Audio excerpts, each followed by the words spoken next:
faz parte desse departamento de futebol do Vasco sobre esses jogadores e essa adaptação de jogadores estrangeiros. Muito obrigado. Vamos lá, boa noite. Em relação ao jogo, na minha visão, a equipe começou bem, apesar do campo prejudicar um pouco o futebol, para sair jogando. A gente ainda teve um pouco de coragem, jogamos. Os primeiros 20 minutos, acho que até fazer o gol, a gente estava bem na partida, controlando o jogo, sem susto. A partir do momento que a gente fez o gol, a equipe preocupada em se defender deixou de jogar. Isso acabou fazendo com que o adversário crescesse dentro da partida. Em relação à segunda pergunta, obviamente, você citou alguns jogadores que vêm de fora, mas o Nuno você não citou. E o Nuno se adaptou muito rápido. Vai de jogador para o jogador. O Nuno se adaptou muito bem. Óbvio que a sequência de jogos ela é muito ruim para todos. O calendário é muito ruim, a gente não vai ficar falando aqui porque faz parte do futebol há anos, desde a época que eu jogava.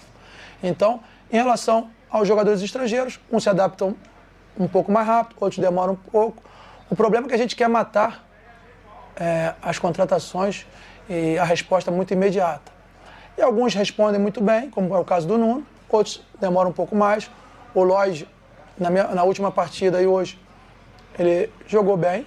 Sim, é um jogador que precisa do 1 contra 1, precisa a gente tentar potencializar o que ele tem de melhor, cada jogador, não só ele. Então, em relação a isso, no segundo tempo, quando você fica sem a bola, preocupado somente em se defender, passa uma impressão de que realmente a intensidade cai.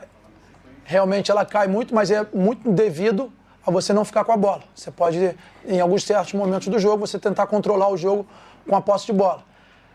A gente tomou o gol porque numa transição ofensiva ali, a gente errou um passe e acabou gerando o gol do adversário. Se a gente tivesse um pouquinho mais de tranquilidade nessa situação, eu acredito que a gente poderia ter saído com um resultado melhor. Mas estamos vivos, né, dentro da partida. Jogar aqui é muito difícil, o Operário é muito forte aqui, o campo realmente, como eu falei, prejudica muito a qualidade do futebol.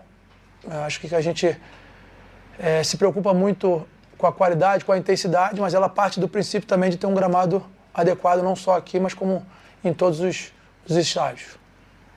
Boa noite, Felipe. Bruno Murito, do GE.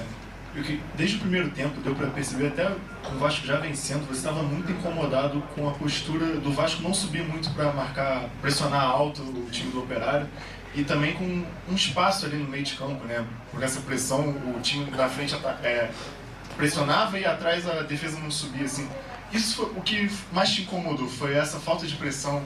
Ou, por exemplo, o time ter recuado quando estava sem a bola no segundo tempo? O que mais me incomodou, na realidade, foi você não ficar com a bola. A gente depois, como eu falei antes para o seu colega, a gente ficou, depois do gol a gente deixou de jogar. A gente poderia ter controlado o jogo da melhor maneira, mas infelizmente não foi possível. Esse espaço entre linhas a gente está ajustando, mas também para o Operário ter um jogo muito vertical, então a preocupação da última linha em andar para trás para não gerar bola nas costas da última linha, então essa preocupação, porque a Operário é muito forte, mas o que me deixou mais chateado foi em relação a gente não ficar com a bola. O time antes do gol teve um controle do jogo, tranquilo, conseguiu sair jogando, apesar da dificuldade do gramado, a bola sempre fica viva, isso prevalece a marcação, mas eu vi que já houve uma evolução e esperamos aí continuar nessa evolução para que nós possamos aí conquistar as vitórias no Brasileiro. Felipe, aqui, Gabriel Suave, jogada 10.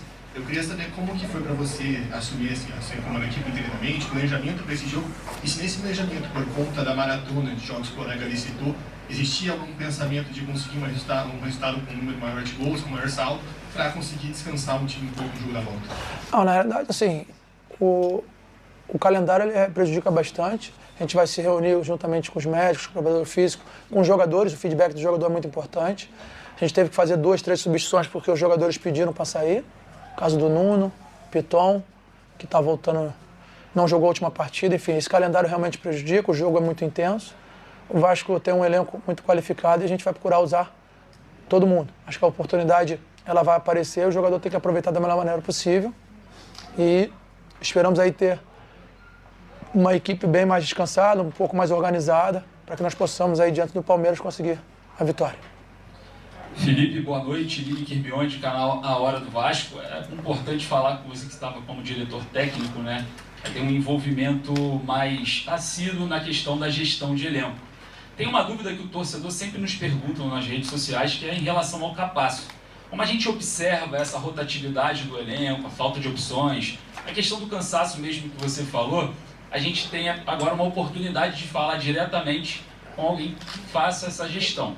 Diante do cenário difícil do Vasco financeiramente, o Capasso é o único zagueiro campeão no ano passado, né, campeão paraguaio, e automaticamente se torna um dos mais valorizados no mercado, nem que seja no mercado paraguaio. Porém, o Vasco suprimiu o Capasso. A gente está com uma dúvida do seguinte: a gente imaginava que o Carille seria o real responsável por ter afastado o jogador. Porém, o Carille foi mandado embora e o jogador não retornou aos trabalhos ao Vasco. Queria saber de você a real situação. A real situação que são as escolhas. O Capasso não faz parte do elenco do Vasco. Ele teve a oportunidade para sair. São escolhas. Se você gosta do Capasso, não tem problema nenhum. Mas não faz parte do elenco. O Capasso teve a oportunidade para sair, não quis sair, não faz parte. Se tiver que botar um jogador da base, eu vou botar. Mas o Capasso não faz parte. São as escolhas no futebol, a gente tem. Se o Capasso fosse realmente esse grande zagueiro, ele não teria saído do Vasco. É questão de escolhas. Você gosta dele. Eu não gosto. A questão financeira. Financeiro o quê? Ele não quis sair. Vamos lá, o seu nome? Lineker, vamos lá. O Capasso tem contrato e ele apareceu 3, 4 propostas. O jogador não quis sair. É um direito dele, mas é um direito meu escolher quem faz parte do grupo do Vasco. Você gostando ou não, tem que aceitar. São decisões. Futebol, falar é muito fácil, fazer futebol é difícil. Próximo. Boa noite, Felipe Leandro, da Rádio MZ de Ponta Grossa, do Esporte Emoção. Queria que você fizesse uma análise, se você achou que foi justo. No primeiro tempo, tivemos, se eu não me engano, 2 boas oportunidades com o Ryan. Uma, ele chutou em cima do goleiro, poderia ter tirado um pouco mais, e o gol do Nuno. Depois do gol, o Operário cresceu na partida, criou algumas oportunidades. No segundo tempo, o Vasco deixou de jogar, teve algumas oportunidades, uma com o Lloyd, uma com o Alex Teixeira, que bateu na zaga, se eu não me engano. Enfim, eu acho que, pelo que as duas equipes apresentaram, acho que foi justo o resultado. Boa noite, Felipe. Jean do canal Atenção Vascaínos. Felipe, há 2 anos o Vasco meio que está condicionado a jogar para o Verratti. Até porque os números dele são excelentes, jogador goleador em todas as competições que o Vasco disputa.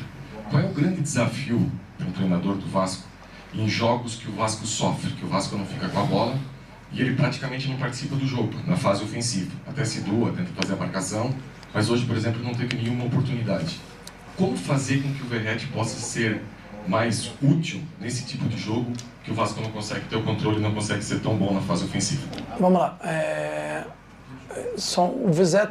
O Verratti vai passando, entrando no ano, ele vai ficando muito mais visado. Hoje o jogador, o zagueiro, a linha defensiva, ele nem olha para a bola, ele olha para o Verratti. Então a gente tem que criar mecanismo para que a gente possa criar soluções por dentro, para que o adversário fique preocupado também com essas situações, para que ele possa ter um pouco mais de liberdade.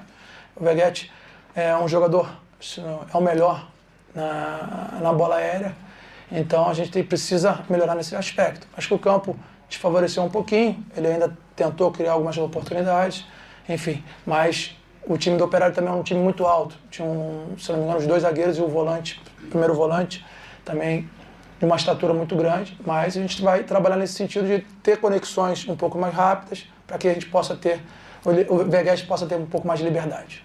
A última.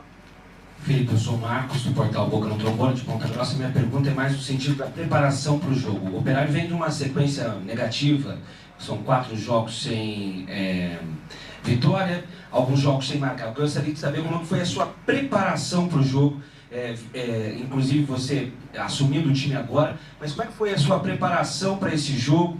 Como é que foi a condição do elenco para esse time que não vinha ganhando? Como é que você conseguiu preparar? Como é que foi a sua motivação para o jogo? Como é que foi esse preparativo? A gente conversou, analisou o Operário. Acho que um jogo da Copa do Brasil é um jogo diferente, de 180 minutos. Sabemos que a gente poderia ter saído com um resultado melhor, mas a gente trabalhou durante a semana para que a gente pudesse melhorar um pouco da parte ofensiva, criar várias oportunidades. Criamos algumas no primeiro tempo, principalmente, Mas o Operário também tem a sua qualidade, o campo prejudicou bastante. E é importante que a gente vai decidir diante do nosso torcedor. Obrigado, Felipe.